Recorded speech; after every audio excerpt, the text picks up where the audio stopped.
저희 그 여대 야속 국면이 본격적으로 드러나고 있는데 좀 전에 속보로 그 국회 본회의에서 오늘 민주당이 내란 특검법, 3대 특검법 막 통과 처리되고 있다는 속보가 막 떴습니다. 본회의 통과를 했다는. 그래서 이런 국면에서 이재명 정부는 뭐 통합의 전제 조건이 내란 척결이다 이렇게 보고 있는 거거든요. 그에 대해서는 어떤 흐름으로 보시는지. 근데 저는 뭐 기본적으로 불법 비상계엄에 대한 진실은 드러나야 되고 거기에 관련된 사람들은 다 처벌을 받아야 돼요. 네네. 그건 뭐 부인할 수 없는 사실이에요. 이거는 보수 정권이냐 진보 정권이냐 그런 문제가 아니잖아요. 이거는 헌법 질서를 깬 사람들이니까 그거는 옛날 같으면 이거 다 역적들이잖아요.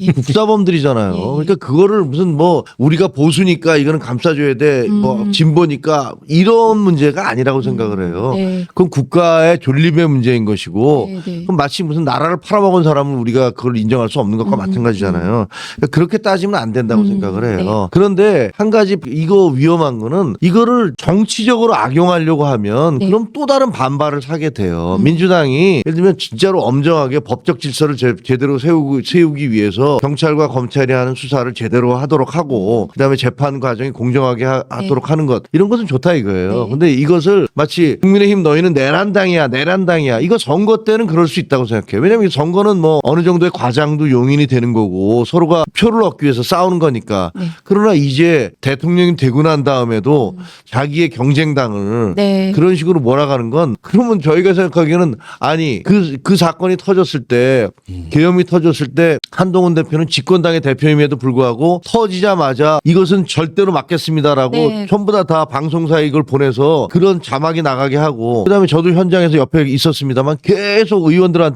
빨리 와라 와서 이거 막아야 된다라고 하고 이건 당대표의 명령이다라는 네. 얘기까지 써가면서 다 오라고 했는데 그런 당에 대고서 무슨 이건 니네 내란당이다라는 식으로 몰아붙이는 거는 네. 그런 정치적 이득을 그런 식으로 얻으면 안 된다라고 생각을 해요. 근데 제가 답답한 건 네. 사실 보수와 진보를 얘기할 때 진보는 좀 이상주의적이잖아요. 네. 그 보수는 현실주의적이란 말이에요.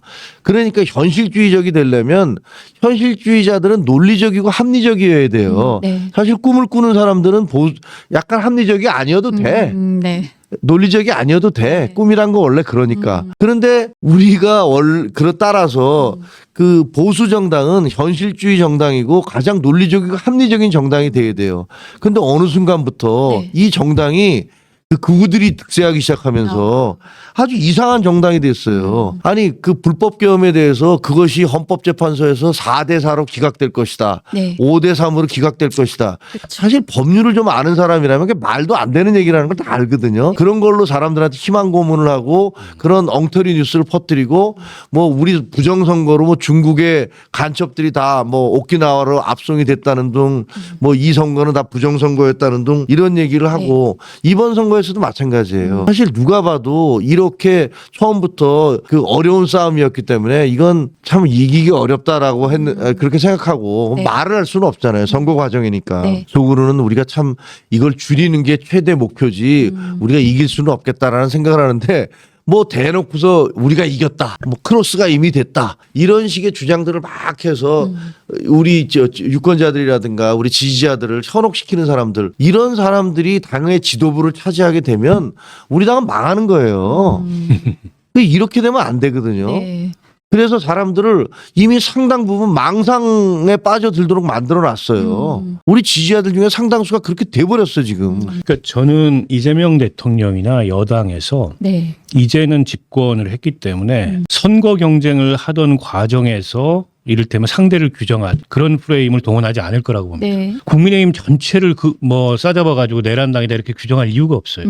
왜냐하면 국민의힘 내부를 갈라쳐야 되거든요. 아. 그리고 합리적 세력과는 어쨌든 협력해야 되고 네. 저는 그렇게 할 거라고 봐요. 그럴 만한 절대적으로 우세한 의석을 갖고 네. 있기 때문에. 근데 문제는 오히려 이제 국민의힘 내부가 아까 제가 모두에 앞서 말씀드렸듯이 협력할 건 협력하고 견제할 건 견제한다. 이게 이제 논리적이고 합리적인 자세거든요. 네. 그게 그게 아니고 마치 이제 뭐 이재명 정부가 하는 모든 것에 반대하겠다라고 하면 이제 스스로 답을 저는 못 찾을 가능성이 있다고 네. 보고요. 그리고 무엇보다 극우 DNA를 끊어내야 됩니다.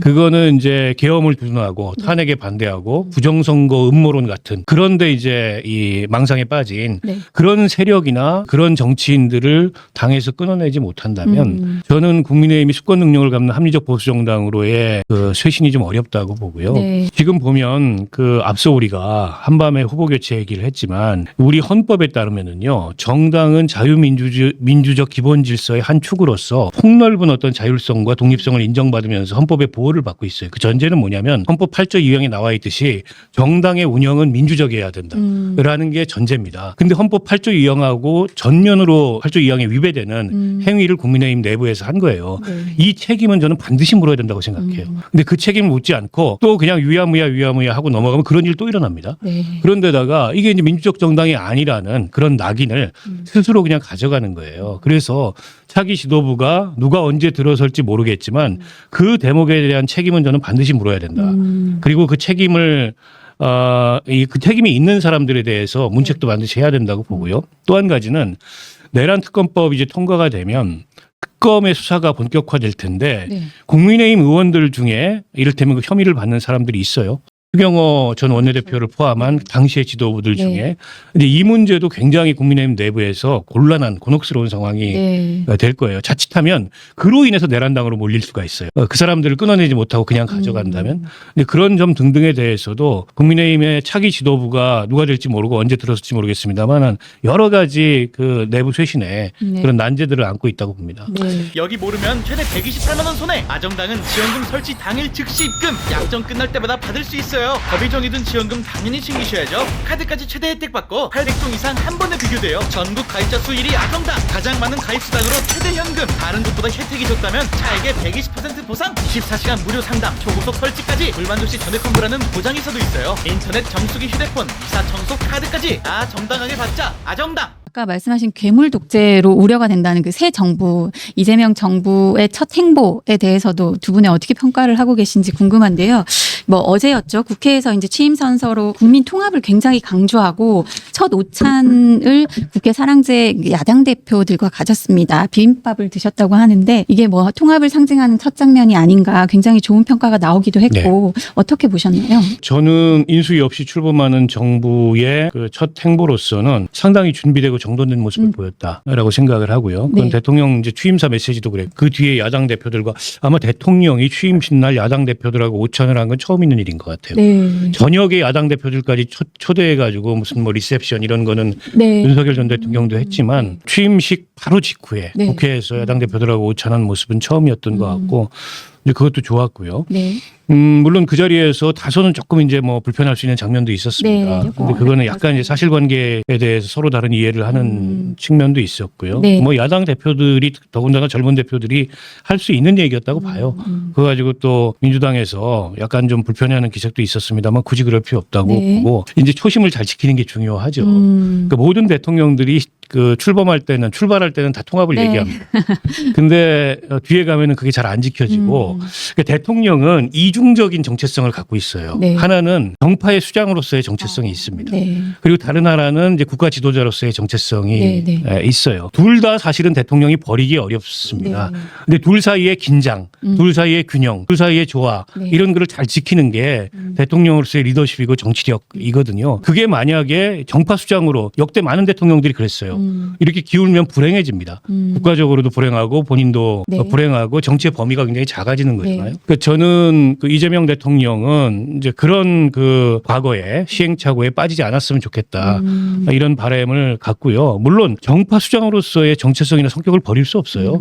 정치인한테 네. 그것도 최고의 정치인인 대통령한테 당신은 이제 정파에서 벗어나서 대통령만 하세요. 그럴 수가 없습니다. 그래서 대통령들이 예전에는 탈당도 했어요. 물론 뭐 선거에 지고 여당에서 나가라 그래서 탈당한 경우들이 많았지만 네. 그거 별로 좋은 문화 아닙니다. 그러나 거기에만 이렇게 사로잡히게 됐을 때는 당연히 이제 그 야당으로부터 이제 비판도 사고 반발도 사고 그럴 수 있기 때문에 네. 야당하고 소통하면서 협력을 이끌어내고 네.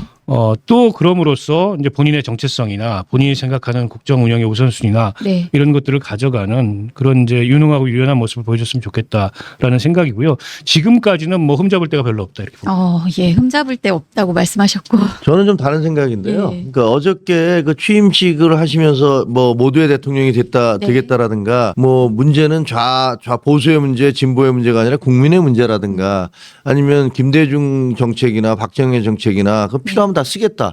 굉장히 좋은 얘기예요. 모두의 대통령이 되겠다는 것은 뭐 항상 대통령마다 하시는 얘기잖아요. 네, 네. 저를 뽑아준 국민뿐만 아니라 저를 반대한 국민을 위한 대통령도 되겠습니다. 좋은 얘기예요. 문제는 말과 행동이 같아져야 되는 건데 네. 그 말은 굉장히 좋았어요. 그리고 사랑제에서 그 말씀하신 대로 야당의 젊은 대표들과 함께 네. 비대위원장이나 뭐 이런 사람들과 함께 식사를 하고 네. 그다음에 제가 한번 찾아뵙겠습니다. 이렇게 네. 얘기하는 건 참 네. 좋았어요. 네. 왜냐하면 윤석열 대통령이 그런 거 전혀 안 했잖아요. 네. 그렇기 때문에 그게 굉장히 큰 문제였고 네. 우리는 계속 그렇게 하자고 얘기했는데도 대통령은 안 했어요. 그렇죠. 예. 그러다가 결국은 이런 불행한 사태를 맞았으니까 좋은 얘기인데 근데 저는 저게 진실인가라고 생각이 드는 얘기를 그 다음에 또 느낀 게 정청래 씨가 네. 법사위에서 대법관 30명 증언법을 그냥 통과시켜버렸어요. 그렇죠. 근데 그거 뭐라고 그랬냐면요. 이재명 후보가 대선 경선 그 하는 과정에서 그거 지금 내가 한 게 아니다. 그렇죠. 우리의 입장이 아니다. 그거 개인이 한 거다라고 하면서 지금 중단해야 된다. 네. 이런 식으로 해서 멈춰놨던 거란 말이에요. 근데 딱 대통령 되자마자 그 다음에 딱 통과시켜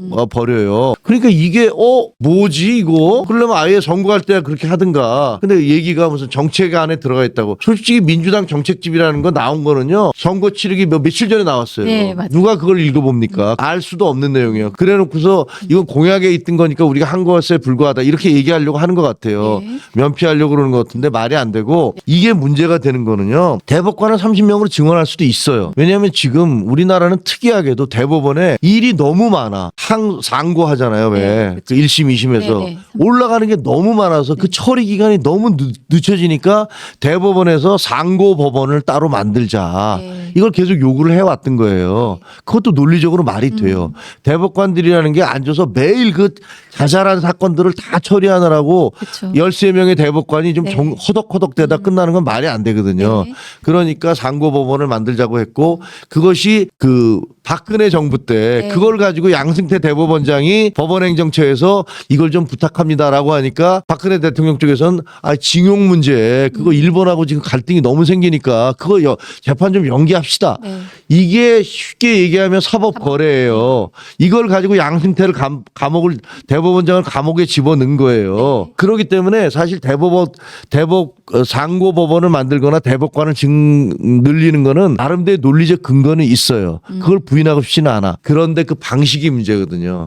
왜냐하면 이거는 정부가 예를 들면 노란봉투법이 됐든 양국법이 됐든 무슨 정책을 하나 내는 것과는 달라요. 이거는 그 사법부와 행정부와 입법부의 관계에 있어서 헌법 질서와 관계된 문제예요. 그러니까 이것은 그 정부의 그냥 일방적인 정책으로 갈 수가 없는 거고 그 당사자인 야당과도 반드시 상의를 해야 돼요. 네.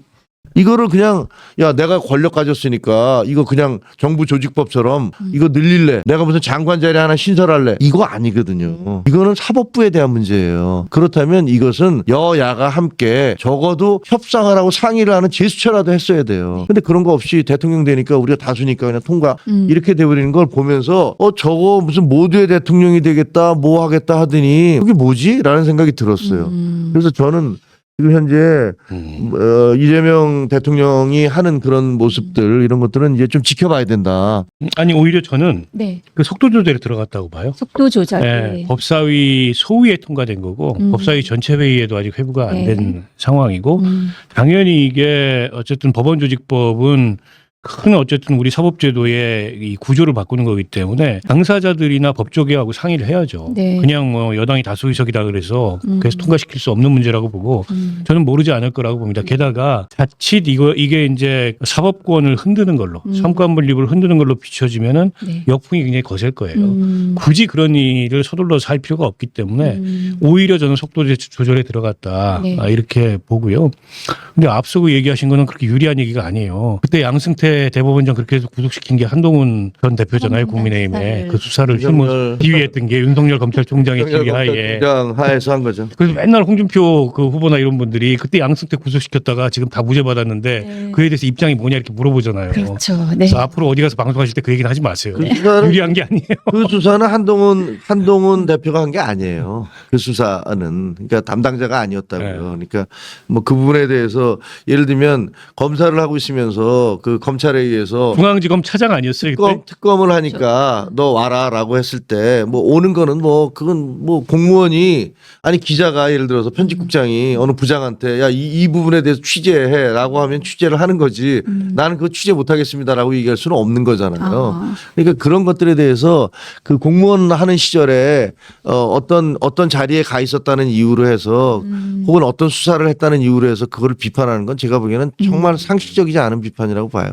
저는 정치검사는 그냥 공무원하고 다르다고 봅니다.